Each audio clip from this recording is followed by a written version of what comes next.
میں ٹیکسی سے ہوٹل پہنچا تو استقبالیہ کاؤنٹر پر چارلز نہایت بے چینی سے میرا انتظار کر رہا تھا۔ اس کے ہونٹوں میں سگریٹ دبی تھی اور اس کی ورمالود آنکھیں رات بھر کی بے خوابی کا اعلان کر رہی تھیں۔ اس کی پیشانی پر بے شمار تفکر آمیز لکیریں پڑی ہوئی تھیں۔ اس کے باوجود مجھے دیکھتے ہی وہ دوستانہ انداز میں مسکراتا ہوا میری طرف لپکا اور میری کمر میں ہاتھ ڈال کر مجھے اپنے ساتھ لیتا ہوا ایک طرف چلا گیا۔ میں اس فون کال پر شرمندہ ہوں چارلز، اس مختصر سے جملے سے کام نہیں بنے گا۔ وہ دوستانہ مگر سنجیدہ لہجے میں بولا، میں تم سے اس کی تفصیلی وجہ جاننا چاہوں گا۔ دراصل مجھے بتایا گیا تھا کہ ڈیریمی میں مجھے مینیجر سے ملنا ہوگا جس کا نام بکھارٹ ہے۔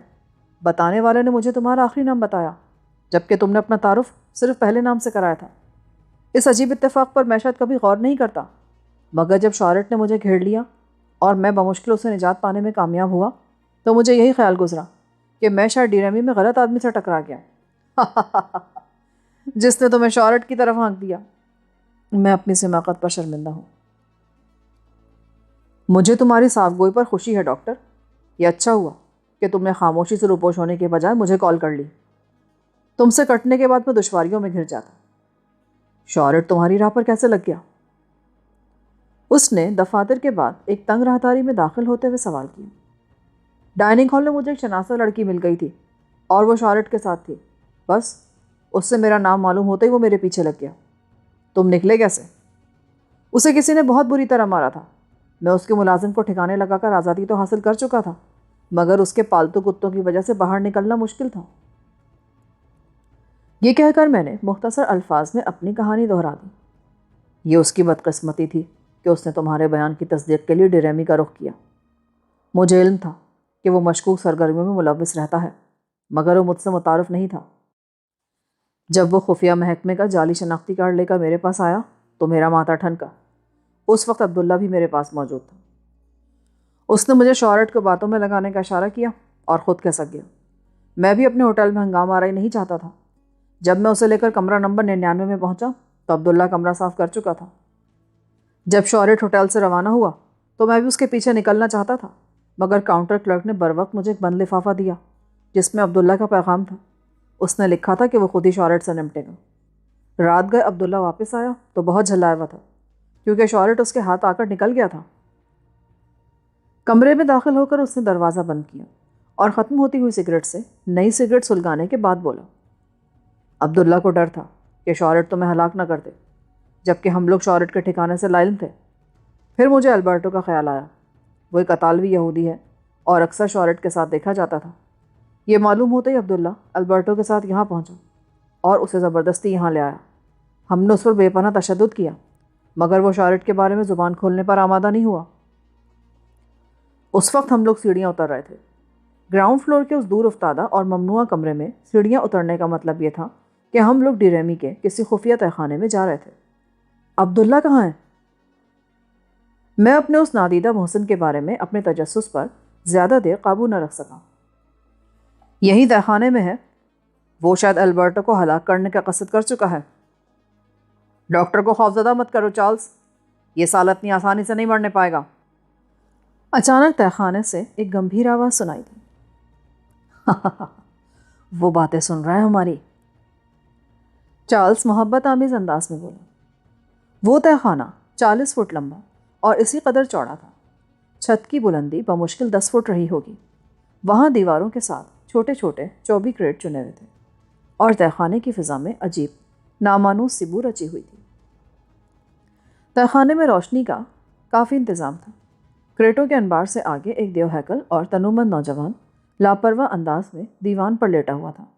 اس کے سامنے کنکریٹ کے ستون سے ایک قوی الحبسہ شخص رسیوں سے کسا ہوا تھا۔ قیدی کے جسم پر لباس کے نام پر دھاگا تک موجود نہیں تھا۔ اس کا بدن جا بجا زخموں سے چور تھا اور اس کی گردن ایک طرف کو ڈھلکی ہوئی تھی، جس سے پتہ چل رہا تھا کہ وہ تشدد کی وجہ سے بے ہوش ہو چکا تھا۔ ہم دونوں کو دیکھ کر وہ نوجوان اچھل کر دیوان سے اترا اور پھر والہانہ انداز میں مجھ سے یوں بغل گیر ہو گیا جیسے میرا برسوں کا شناسہ ہو۔ تمہاری امانت تم تک پہنچا دی، اب میری تو چھٹی، میں کچھ دیر آرام کروں گا۔ چارلز بکھارٹ خوش دلی سے بولا، تم رات بھر کے جاگے ہوئے ہو، جاؤ جا کر سو جاؤ۔ میں ڈاکٹر کے ساتھ اسے سنبھال لوں گا۔ ڈاکٹر آ گیا ہے، اب اس کی جان تو چھوڑ دو، اسے گاڑی میں ڈال کر کہیں پھینک دیں گے، تم اس کی فکر مت کرو۔ اس نے ہاتھ لہرا کر چارلز کو جانے کا اشارہ کرتے ہوئے کہا۔ چارلز الوداعی انداز میں ہاتھ لہرا کر واپس چلا گیا۔ جب تک اس کے قدموں کی گونج سنائی دیتی رہی، ہم دونوں ایک دوسرے کے مقابل کھڑے ایک دوسرے کی آنکھوں میں دیکھ کر مسکراتے رہے۔ جب اوپر کمرے کا دروازہ بند ہونے کے بعد سناٹا چھا گیا تو اس نوجوان نے ایک بار پھر مجھے سینے سے لگا لیا۔ تم تو بالکل مجھ جیسے عام آدمی نظر آتے ہو یار۔ وہ مجھے دیوان پر اپنے ساتھ بٹھاتے ہوئے بے تکلفانہ لہجے میں بولا۔ تو کس نے کہا کہ میں عام آدمی نہیں ہوں؟ تل ابیب سے بیروت اور دمشق کے راستے تمہاری جو کہانیاں مجھ تک پہنچی ہیں ان سے تو اندازہ ہوتا کہ تم کو عجیب شخصیت ہو۔ میں تمہارا نام جان سکتا ہوں؟ عبداللہ المتی۔ میں یہاں محمود کی ذمہ داریاں پوری کرتا ہوں، مگر وہ استاد ہے میرا۔ محمود کا نام آتے ہی میرا دل بوجھل ہو گیا۔ وہ گنتی کے ان چند لوگوں میں سے تھا جن کو میں ساری زندگی نہ بھلا سکوں گا۔ موت کی آنکھوں میں آنکھیں ڈال کر مسکرانا اس حریت پرست کا شیوا تھا۔ وہ دشمن کی سرزمین پر بھی اپنی من مانی کارروائیاں اتنے سبک انداز میں کرتا تھا کہ دیکھنے کے باوجود یقین نہیں آتا تھا۔ میرا تو خیال تھا کہ تل ابیب میں ہماری سرگرمیاں خفیہ ہوتی تھیں۔ میں نے بوجھل سی مسکراہٹ کے ساتھ کہا، دشمن کے لیے یقیناً وہ خفیہ ہوتی ہیں، مگر ایک مخصوص حلقے میں وہ کہانیاں سینہ بسینہ پھیلتی رہتی ہیں۔ شارڈ نے مجھ سے تمہاری سنگدلی کی شکایت کی تھی، ہوش میں آ کر تو شاید یہ بھی ایسی بکواس کرے گا۔ اس نے برہنہ تن اور لہو لہان البرٹو کی طرف اشارہ کرتے ہوئے کہا، کیا تمہیں یقین ہے کہ البرٹو اس کا شریک کار تھا؟ قطعی۔ تو شارڈ کی موت کے بعد اب اس کا کیا کرو گے؟ ہوش میں آئے گا تو خود تو کسی گندی نالی میں پڑا پائے گا۔ اسے چھوڑ کر تم غلطی کرو گے تو پھر اسے مارے دیتا ہوں۔ اس نے میرے مشورے کا سبب دریافت کیے بغیر نہایت سکون سے کہا، شارٹ میرے پیچھے کیوں لگا تھا؟ میرے اس سوال پر عبداللہ سوچ میں پڑ گیا اور داہنے ہاتھ سے ہولے ہولے اپنی کھوپڑی سہلانے لگا۔ تم نے کوئی نہ کوئی نتیجہ تو اخذ کیا ہوگا۔ میں نے اسے خاموش پا کر نرمی کے ساتھ سوال کیا، سچ پوچھو تو میں نے اس بارے میں سوچا ہی نہیں۔ مجھے بس یہ فکر تھی کہ میرے ایک بے جگر مہمان کو اس چوہے نے مکاری کے ساتھ اپنے قابو میں کر لیا تھا۔ شارٹ یہاں اسرائیل کے لیے کام کرتا تھا؟ نہیں۔ میرے الفاظ سنتے ہی وہ حیرت اور بے یقینی کے عالم میں اچھل پڑا۔ جب بازی اس کے ہاتھ میں تھی تو اس نے خود ہی مجھے یہ بات بتائی تھی۔ اوہو، میں نے کبھی اسے ایک لفنگے یا بلیک میلر سے زیادہ اہمیت نہیں دی تھی۔ اس کے بارے میں زیر زمین حلقوں میں اسی قسم کی باتیں مشہور تھیں۔ اب البرٹو کے بارے میں کیا خیال ہے تمہارا؟ اسے میں زبان کھولنے پر مجبور کر دوں گا۔ اگر ہم اسے لے کر شارٹ کے مکان پر منتقل ہو جائیں تو کیسا رہے گا؟ وہ جگہ ہمارے لیے خطرناک بھی ثابت ہو سکتی ہے۔ یہاں میں البرٹو کو ذبح بھی کر دوں تو چارلز کو کوئی اعتراض نہیں ہوگا۔ وہ بہت بڑا مکان ہے اور اس وقت وہاں 2 انسانوں اور 7 کتوں کی لاشوں کے سوا کچھ بھی نہیں۔ شارٹ وہاں گوشہ نشینی کی زندگی بسر کر رہا تھا اور اس کے اپنے بیان کے مطابق اس کا کوئی ملاقاتی کتوں کے خوف سے پیشگی پروگرام بنائے بغیر ادھر کا رخ نہیں کرتا تھا، اور ہمیں اس مکان کی تلاشی بھی لینی چاہیے۔ مکان کہاں ہے اس کا؟ یہ یاد نہیں، البتہ وہاں سڑک کے دونوں طرف کئی ایکڑ کے رقبے پر مکانات بنے ہوئے ہیں اور وہیں ذہنی معذوروں کے انجمن کا دفتر بھی ہے۔ اوہ، یہ تو تم مارٹی بولیوار کی بات کر رہے ہو۔ وہ ذہنی معذوروں کی انجمن کا نام آتے ہی بول پڑا۔ اس سڑک پر پہنچنے کے بعد میں اس کا مکان پہچان لوں گا۔ ہم البرٹو پر زیادہ وقت خراب نہیں کریں گے۔ وہاں جانے کے بعد اس کی لاش ٹھکانے لگانے کا مسئلہ بھی نہیں رہے گا۔ اسے اس حالت میں ہوٹل سے باہر لے جانے میں دشواری تو ہوگی۔ تم فکر مت کرو اس کی۔ یہ کہہ کر وہ تہہ خانے میں لگے ہوئے فون کی طرف متوجہ ہو گیا۔ چارلز، میں شکار لے کر جا رہا ہوں، ادھر میدان صاف ہے نا؟ سلسلہ مل جانے پر شاید میری وجہ سے عبداللہ نے انگریزی میں بات کی۔ چند ثانیوں تک وہ ہوں ہاں کرتا رہا، پھر بولا، 5 منٹ بعد میں کارروائی شروع کر دوں گا۔ یہ کہہ کر اس نے سلسلہ منقطع کر دیا۔ پھر عبداللہ نے اپنے کوٹ کی اندرونی جیب سے ایک بڑے پھل والا چاقو نکالا جو کھٹکے سے کھلتا تھا اور البرٹو کے بدن کے گرد بندھی ہوئی رسیاں کاٹنے لگا۔ اس نے رسیاں کاٹنے کا عمل نیچے سے شروع کیا تھا، اور جب اس نے بازو کے گرد بندھی ہوئی رسی ستون سے کاٹی تو البرٹو کسی کٹے ہوئے شیطان کی طرح پرشور دھماکے کے ساتھ فرش پر آ گرا۔ عبداللہ نے اسے سہارا دینے کی کوشش نہیں کی۔ میرا خیال ہے یہ 1 گھنٹہ مزید ہوش میں نہیں آ سکے گا۔ اس کی حالت تو بہت ابتر معلوم ہوتی ہے۔ تم نے شارٹ سے کچھ معلوم کیا تھا؟ اس سے تو میں نے بہت سی اہم باتیں اگلوا لی تھی۔ وہ کیا؟ عبداللہ کے مزاج میں بے صبری کوٹ کوٹ کر بھری ہوئی تھی۔ بن حیان سے واقف ہو تم؟ بندہ خدا، تمہارے تعاون سے مجھے اسی کا کام تمام کرنا ہے۔ وہ پیرس میں موجود ہے۔ میں نے شارٹ سے ہوٹل کا نام بھی پوچھ لیا تھا، مگر میرٹ کہتے ہی اس کا ساتھ چھوڑ گیا۔ اور یہ خبر تم مجھے اب سنا رہے ہو؟ اس طرح تو ہمارا آدھا کام آسان ہو گیا۔ میرا خیال ہے وہ میریڈین ہوٹل کہنا چاہتا تھا۔ اب ہمارا نیس میں وقت ضائع کرنا بے سود ہے۔ آج البرٹو سے نمٹنے کے بعد ہم کل پیرس روانہ ہو جائیں گے۔ آج دوپہر کو ایک اہم لڑکی مجھ سے ملنے والی ہے۔ کہاں؟ وہ یہیں آئے گی۔ اسی وجہ سے شارٹ میرے پیچھے لگا تھا۔ یہ کہہ کر میں نے اسے فلورا کے بارے میں بتا دیا۔ ڈیریمی کملا اسے ٹہلا دے گا۔ یہ مناسب نہیں ہوگا۔ وہ سمجھے گی کہ میں نے اسے دانستہ غلط پتہ بتایا تھا۔ ہو سکتا ہے وہ انتقام کے طور پر کسی اور کو میری یہاں موجودگی سے باخبر کر دے۔ تم عورتوں کی فطرت سے واقف نہیں ہو۔ تمہاری وجہ سے اس کا گھر برباد ہوا۔ اس کا مزاج تم نہیں سمجھو گے تو بھلا کون سمجھے گا؟ 5 منٹ پورے ہو چکے ہیں، اب ہمیں چلنا چاہیے۔ اس لڑکی کے بارے میں تم کیا چاہتے ہو؟ اس سے ڈیریمی میں میری موجودگی پوشیدہ نہ رکھی جائے، اور اسے میری طرف سے رات 8 بجے کا وقت دے دیا جائے۔ چارلز کو اٹھانا ہوگا۔ ہوٹل کا عملہ ڈاکٹر آسکر بینتھم کا نام بھول چکا ہے۔ وہ فون کی طرف مڑتے ہوئے بولا۔ اس مرتبہ قدرے تاخیر سے فون کا سلسلہ ملا، اور عبداللہ نے فرینچ میں گفتگو کرنے کے بعد سلسلہ منقطع کر دیا۔ اس کام سے نمٹ کر عبداللہ نے سوئچ بورڈ پر لگا ہوا ایک سرخ بٹن دبایا، اور بظاہر بے جوڑ نظر آنے والی دیوار کا ایک حصہ کوئی آواز پیدا کیے بغیر ایک طرف سرکتا چلا گیا۔ اس خلا کے بعد دوسری جانب بھی تہخانہ نظر آ رہا تھا، اور وہاں سیاہ رنگ کی ایک کرسلر کھڑی ہوئی تھی۔ گاڑی قریب لے آؤ، عبداللہ نے مجھ سے کہا۔ چابی؟ وہیں اگنیشن میں لگی ہوئی ہے۔ میں ڈرائیونگ سیٹ پر بیٹھا تو چابی اگنیشن سوئچ میں موجود تھی۔ میں نے انجن اسٹارٹ کیا اور گاڑی کو پیچھے لے آیا۔ کرسلر کی ڈکی بہت کشادہ تھی۔ البرٹو کا جسم اس میں بآسانی سما گیا۔ عبداللہ نے دوبارہ وہی دیوار گر سوئچ دبایا، مگر اس بار کچھ بھی نہ ہوا۔ عبداللہ نے ڈرائیونگ سیٹ سنبھالی اور گاڑی کو تیزی سے آگے لیتا چلا گیا۔ جو ہی کار نے وہ خلا عبور کی، دیوار کا کھسکا ہوا حصہ آہستگی سے اپنی جگہ پر لوٹنے لگا۔ یہ کیا میکینزم ہے؟ دروازہ بٹن دبانے کے 30 سیکنڈ بعد بند ہونا شروع ہوتا ہے۔ گاڑی تہخانے کے دوسرے حصے سے گزرتی ہوئی ڈھلان پر چڑھنے لگی، اور پھر ایک کشادہ راستے سے باہر نکل آئی۔ گودام کے طور پر استعمال ہونے والے وسیع تہخانے کا وہ راستہ ڈیریمی کے عقب میں نکلتا تھا۔ عبداللہ نے ماہرانہ انداز میں گاڑی کو سڑک پر گھمایا، اور پھر سورج کی پھیکی کرنوں کی روشنی میں ہمارا سفر شروع ہو گیا۔ رات 8 بجے فلورا سے ملاقات کیوں ضروری ہے؟ میں اسے اپنی جانب سے بدظن نہیں کرنا چاہتا۔ یا پرانے تعلقات کی تجدید کی خواہش ستا رہی ہے؟ اسے تم ضمنی خواہش کہہ سکتے ہو۔ شاید تم نے ڈیریمی میں روم سروس کی نگراں مس اوڈیل کی خدمات سے استفادہ نہیں کیا۔ وہ معنی خیز لہجے میں بولا۔ وہ خاصی مشہور معلوم ہوتی ہے۔ معلوم ہوتا ہے کہ نیس کی تمام بگڑی ہوئی لڑکیوں سے اس کے مراسم ہیں۔ خود چارلز بھی اس کے حلقہ اثر سے بہت مروب ہے۔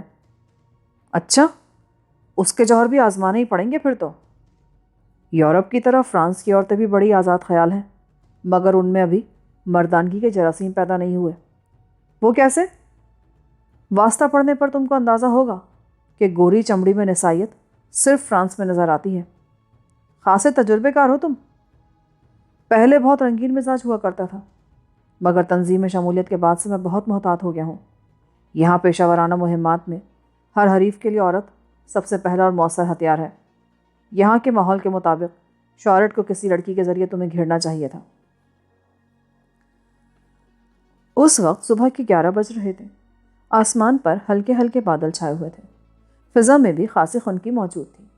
مجموعی طور پر موسم کچھ خوشگوار نہیں تھا، اسی لیے اتوار ہونے کے باوجود سڑکوں پر سناٹا تھا۔ ہفتے کی تفریحات سے تھکے ہوئے نیس کے باشندے شاید اپنے گھروں پر آرام کر کے وقت گزار رہے تھے۔ شارٹ کے برعکس عبداللہ کشادہ سڑکوں پر کار ڈرائیو کر رہا تھا، اور پھر جلدی ہم مارڈی بولیوار پر آ گئے، جس کے دونوں طرف تحت نظر سرسبز میدان پھیلے ہوئے تھے۔ میں صحیح راستے پر ہوں نا؟ یہ مضافاتی علاقہ یاد ہے تم کو؟ ہاں، اسی سڑک پر 10-12 کلومیٹر آگے ان وسیع آسیبی مکانات کا سلسلہ ہے۔ سیاہ کرسلر کسی دیو ہیکل اور سبک رفتار پرندے کی طرح سڑک کے پیچ و خم کے ساتھ ہلکورے لیتی آگے بڑھ رہی تھی کہ اچانک ڈکی میں سے کھڑکھڑاہٹ کی چند آوازیں سنائی دیں اور البرٹو کی دبی دبی چیخیں ابھریں۔ وہ شاید ہوش میں آ چکا تھا۔ عبداللہ نے ہونٹ بھینچ کر عربی میں ایک گالی دی اور انگریزی میں بولا، الو کا پٹا بہت ہی سخت جان معلوم ہوتا ہے۔ اس کی آوازیں قریب سے گزرنے والی کسی کار کے مسافروں کو نہ متوجہ کر لیں۔ اس کی مکروہ آوازیں اس حصے میں تو ہمیں سنائی دے رہی ہیں، مگر باہر نہیں جا سکیں گی۔ اس کی ڈکی ہر طرف سے پوری طرح سیل ہے۔ تو شاید اس کا دم گھٹ رہا ہوگا۔ پچھلی سیٹ کے قریب سے ہوا کا بندوبست ہے۔ میں نے گردن گھما کر دیکھا تو پیچھے سڑک صاف تھی، البتہ سامنے سے ایک سرخ کار تیزی کے ساتھ چلی آ رہی تھی۔ اسے گزر جانے دو، پھر میں ذرا حرامزادے کو درست کرتا ہوں۔ عبداللہ گاڑی کو سڑک کے کنارے پر لے جاتے ہوئے بولا۔ کار کے دو پہیے سڑک سے نیچے کچی زمین پر اترے تو فضا میں غبار کا زبردست طوفان امنڈ آیا اور کار تیز ہچکولے کھانے لگی۔ یہ کیا کر رہے ہو؟ غبار کی وجہ سے وہ ہماری کار کو بغور دیکھ نہیں سکیں گے اور شاید ٹکی پیٹنے کا شور بھی انہیں متوجہ نہ کر سکے۔ اسی اثنا میں سرخ کار ہمارے قریب سے تیزی سے گزر گئی اور قدرے توقف کے بعد عبداللہ نے یک بہ یک گاڑی کے بریک لگا دیے۔ انجن بند کرنے کے ساتھ ہی اس نے ڈکی کا خود کار قفل کھولنے والا بٹن دبایا اور پھر اچھل کر اپنی سیٹ سے نیچے اتر گیا۔ میں بھی اس کی تقلید میں پھرتی سے باہر نکلا۔ باہر غبار کے طوفان میں ڈکی کا اٹھا ہوا ڈھکن اپنے ہی زور میں اس وقت تک اسپرنگوں کے زور پر لرز رہا تھا، اور البرٹو برہنہ تن کسی زخمی بھوت کی طرح ہم دونوں کو اترنے سے قبل ڈکی سے کود کر سڑک کے وسط میں دوڑنے لگا تھا۔ مگر البرٹو کا مقدر اس وقت گردش میں تھا۔ وہ تقریباً 1-1.5 منٹ تک پوری قوت سے سڑک کے وسط میں دوڑتا رہا، اور اس دوران میں کسی بھی جانب سے کوئی گاڑی نمودار نہ ہوئی، حتیٰ کہ عبداللہ نے کسی غضبناک شیر کی طرح اسے جا لیا۔ عبداللہ نے اس کے سر پر پہنچ کر اس کی گردن پر ایسی بھرپور ضرب لگائی کہ البرٹو بھاگتے بھاگتے منہ کے بل سڑک پر گرا اور کئی گز تک گھسٹتا چلا گیا۔ اس کی دردناک چیخ سے فضا لرز اٹھی اور پھر سکوت چھا گیا۔ وہ ایک بار پھر بے ہوشی کی آغوش میں پہنچ چکا تھا۔ تم گاڑی میں جاؤ، عبداللہ نے مجھ سے کہا، اور بے ہوش البرٹو کا داہنا پیر تھام کر اسے بے رحمی سے سڑک پر گھسیٹتا ہوا داہنی طرف کے ڈھلان پر اترتا چلا گیا، جہاں اگے ہوئے خضرا سبزے میں وہ قیدی سمیت بآسانی چھپ سکتا تھا۔ میں نے گاڑی میں واپس پہنچ کر انجن اسٹارٹ کیا، مگر ڈکی کو کھلا رہنے دیا۔ میرا خیال تھا کہ عبداللہ جھاڑیوں کی اوٹ میں سے البرٹو کو لے کر کار تک آئے گا اور میدان صاف پاتے ہی اپنے شکار کو ایک مرتبہ پھر ڈکی میں منتقل کر دے گا۔ البرٹو دوڑتا ہوا گاڑی سے کم و بیش 150 فٹ دور نکل گیا تھا، اسی لیے عبداللہ کو واپس گاڑی تک پہنچنے میں دیر ہو گئی۔ اسی اثنا میں پیچھے سے آنے والی ایک کار میرے برابر سے گزرتے ہوئے دھیمی ہوئی اور پھر تیزی سے آگے نکلتی چلی گئی۔ اس کی ڈرائیونگ سیٹ پر ایک لڑکی براجمان تھی۔ شاید تنہا ہونے کی وجہ سے آخری لمحات میں اس نے رک کر میری مشکل دریافت کرنے کا ارادہ ترک کر دیا۔ میں دور ہوتی ہوئی اس کار پر نظریں جمایا تھا کہ ڈکی میں ایک دھماکہ ہوا اور پھر پرشور آواز کے ساتھ ڈکی بند کی گئی۔ میں نے سر گھما کر دیکھا تو عبداللہ برہمی کے عالم میں میرے برابر والی نشست تک آ چکا تھا۔ چلو، کیا بات ہے؟ موڈ کیوں خراب ہے تمہارا؟ گاڑی سڑک پر لاتے ہوئے میں نے عبداللہ سے دریافت کیا۔ ابھی جو کچھ ہوا وہ شاید تمہارے لیے ناکافی تھا۔ غلطی تمہاری تھی، تم بہت جلد باز اور غصیلے ہو۔ ایک آدمی کے نیچے اترنے سے قبل ڈکی کھولنے کی ضرورت ہی کیا تھی؟ وہ بری طرح زخمی تھا۔ میرا تو خیال تھا کہ وہ اپنی ٹانگوں پر کھڑا بھی نہیں ہو سکے گا، مگر وہ خبیث کسی بدرو کی طرح بھاگ نکلا۔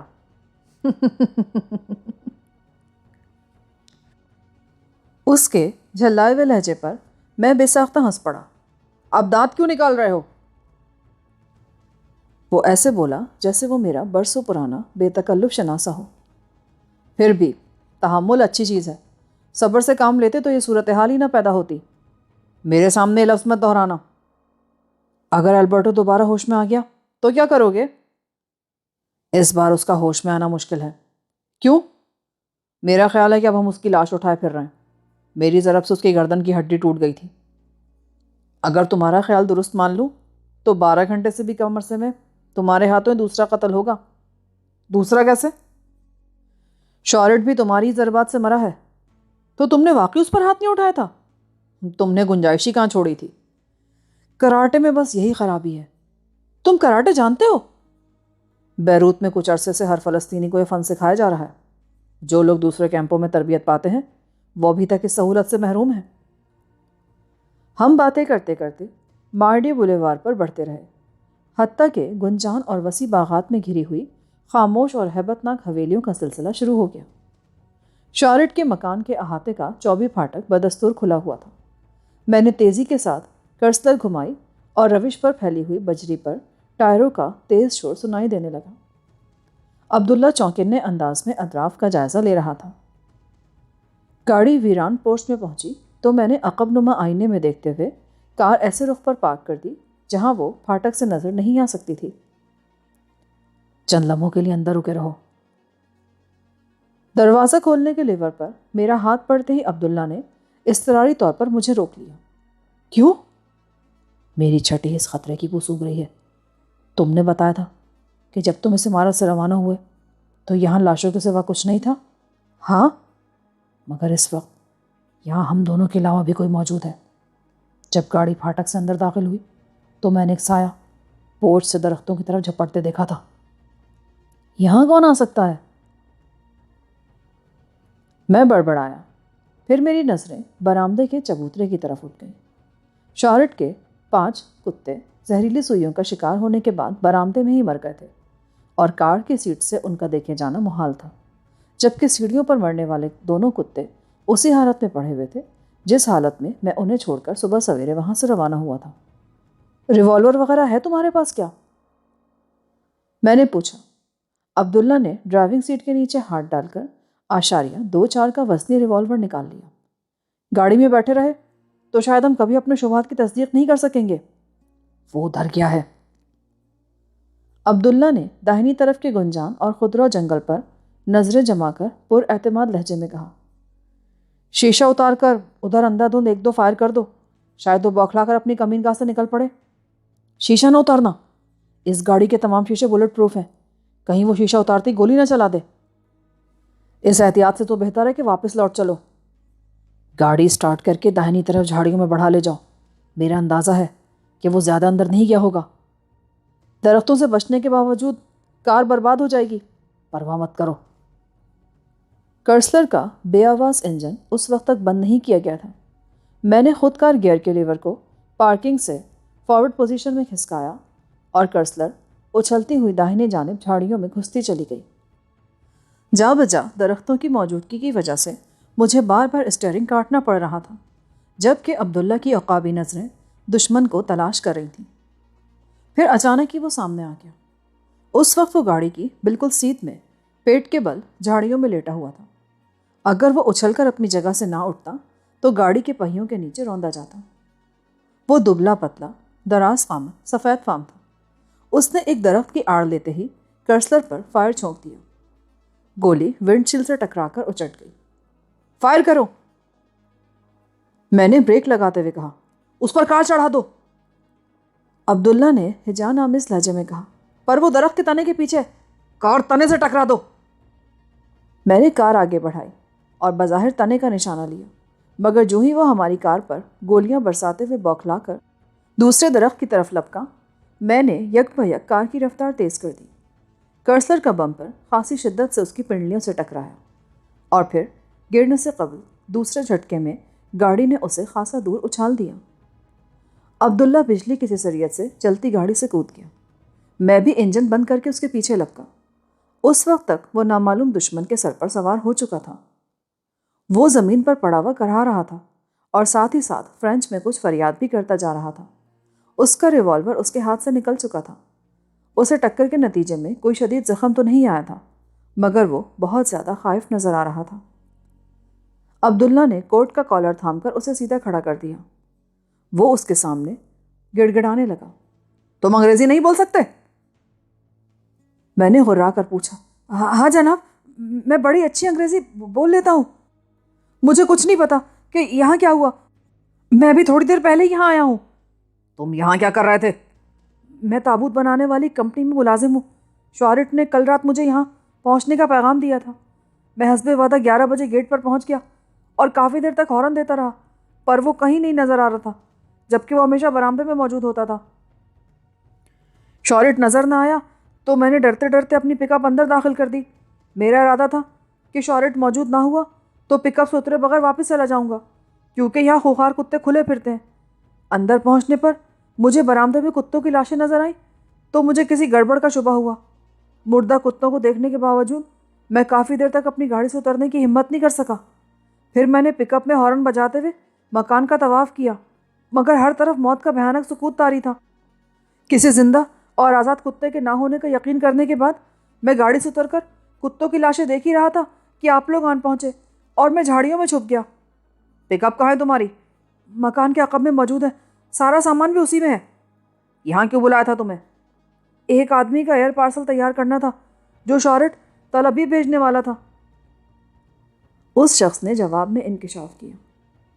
اس آدمی کے بیان پر میں نے فوراً ہی یقین کر لیا، کیونکہ شارٹ مجھے خود بتا چکا تھا کہ وہ مجھے بے ہوش کر کے ایک 24 کریٹ میں ایئر فرانس کی سپر کارگو سروس کے ذریعے طلبی بھیجنے کا ارادہ رکھتا تھا۔ اس نے شاید مجھے قید کرنے کے بعد اور ڈیریمی جانے سے پہلے اس شخص کو اگلی صبح پہنچنے کی ہدایت کی تھی۔ یہ کام تم اپنی کمپنی کی اجازت سے کرنے آئے تھے؟ عبداللہ نے ترش لہجے میں سوال کیا۔ نہیں، چھٹی کے دنوں میں شارٹ کبھی کبھار مجھ سے کام لیتا رہا، جس کا وہ مجھے بھاری معاوضہ دیتا ہے۔ تم غیر قانونی سرگرمیوں میں اس کا ساتھ دیتے رہتے ہو؟ وہ میرا دوست ہے جناب، اس نے ابتدا میں اسرائیل کی خدمت کا واسطہ دے کر مجھے ایسے کاموں پر مجبور کیا تھا، پھر اس سے ملنے والے خطیر معاوضے نے مجھے اس کا غلام بنا دیا۔ تمہارا کیا واسطہ اسرائیل سے؟ شارٹ میرا ہم مذہب ہے۔ نظریاتی طور پر ہم دونوں یہ عہد کے پابند ہیں کہ ہم دنیا میں جہاں بھی ہوں اور جس حال میں بھی ہوں اسرائیل کے مفاد اور تحفظ کے لیے کام کرتے رہیں گے، تاکہ یہودی قوم اور سلطنت کا کھویا ہوا وقار حاصل کیا جا سکے۔ حالانکہ تم اسرائیلی نہیں ہو۔ عبداللہ کا لہجہ تائید طلب تھا۔ اسرائیلی تو نہیں، مگر یہودی ضرور ہوں، اور مذہبی اعتبار سے سولومن امپائر کے حصول کے لیے کام کرنے کا پابند ہوں۔ اس نے قدر فخریہ لہجے میں کہا۔ اور گولڈا امیر کو تم سلیمانی سلطنت کا پاسبان سمجھتے ہو؟ عبداللہ نے طنزیہ لہجے میں دریافت کیا۔ عہدے کے اعتبار سے ہر اسرائیلی وزیر اعظم اس منصب کا حامل سمجھا جاتا ہے۔ ڈکی کھول کر البرٹو کی تو خبر لو۔ اچانک عبداللہ میری طرف متوجہ ہو گیا اور میں اس کی نئی ہدایت کا سبب نہ سمجھ سکا۔ میں خاموشی سے مڑا اور ایک نشن سے چابی نکال کر ٹکی کھولنے والا بٹن دبا دیا۔ چابی میں نے محض اس احتیاط کے پیش نظر نکالی تھی کہ عبداللہ کی کسی عجلت کے نتیجے میں اگر نیا شکار قابو سے باہر ہو جائے تو فوری طور پر کرسر لے کر فرار نہ ہو سکے۔ ڈکی میں جھانکا تو البرٹو مادرزاد برہنہ اور زخمی حالت میں پہلو کے بل بے حس و حرکت پڑا تھا۔ سڑک پر منہ کے بل گرنے کے سبب اس کی ناک، پیشانی اور سینہ بری طرح سے چھل گیا تھا۔ مجموعی طور پر وہ اس قدر ابتر حالت میں تھا کہ اس کی طرف دیکھ کر پھریری سی آنے لگتی تھی۔ میں نے اسے شانے سے ہلایا مگر بے سود۔ پھر میں نے اس کی نبض ٹٹولی جو کلائی پر معدوم تھی۔ شہرک کے قریب میں نے نبض تلاش کرنے کی کوشش کی اور ناکام رہا۔ پھر میں نے اس کے بائیں پہلو پر ہاتھ رکھا تو دل کی دھڑکن کا شائبہ تک محسوس نہ کر سکا۔ عبداللہ کے اندیشے کی تصدیق کے لیے میں نے اس کی کھوپڑی کو جنبش دی تو گردن کی ہڈی اپنی جگہ چھوڑ چکی تھی۔ البرٹو کا جسم گرم ضرور تھا، لیکن ساری علامات سے یہ ظاہر ہو رہا تھا کہ وہ گردن کی ہڈی ٹوٹنے کے سبب مر چکا تھا۔ اسے ڈکی سے باہر پھینک دو۔ عبداللہ کی آواز نے مجھے چونکایا۔ شاید میری خاموشی نے البرٹو کی موت کے بارے میں اس کا شبہ یقین میں بدل دیا تھا۔ مر گیا ہے نا؟ ہاں، مر چکا ہے۔ میں نے جواب دیا اور پھر البرٹو کا مردہ جسم ڈکی سے باہر نکالنے میں مصروف ہو گیا۔ آؤ تمہیں سولومن امپائر کے ایک خدمتگار کا انجام دکھا دوں۔ عبداللہ اپنے نئے شکار سے کہہ رہا تھا، تم نے البرٹو کو مار کر اچھا نہیں کیا، وہ بہت زندہ دل آدمی تھا۔ تم جانتے تھے اسے؟ ان دونوں کے قریب آتے ہوئے قدموں کی چاپ میں عبداللہ کی استفسار طلب آواز سنائی دی۔ ہاں، وہ شارٹ کا گہرا دوست تھا۔ تم شارٹ کے کتنے دوستوں سے واقف ہو؟ مجھے یاد نہیں پڑتا کہ شارٹ کے کسی اور دوست سے میری ملاقات ہوئی ہو۔ البرٹو کی لاش دیکھو گے تو تمہارا حافظہ کام کرنے لگے گا۔ اسی اثنا میں نے لاش ڈکی سے نکال کر زمین پر ڈال دی، اور جو ہی اس کی نگاہ البرٹو کی بھیانک لاش پر پڑی، وہ ہلکی سے چیخ مار کر پیچھے ہٹ گیا۔ اس کی آنکھیں دہشت سے پھیل گئی اور چہرہ یک بہ یک یرقان زدہ نظر آنے لگا۔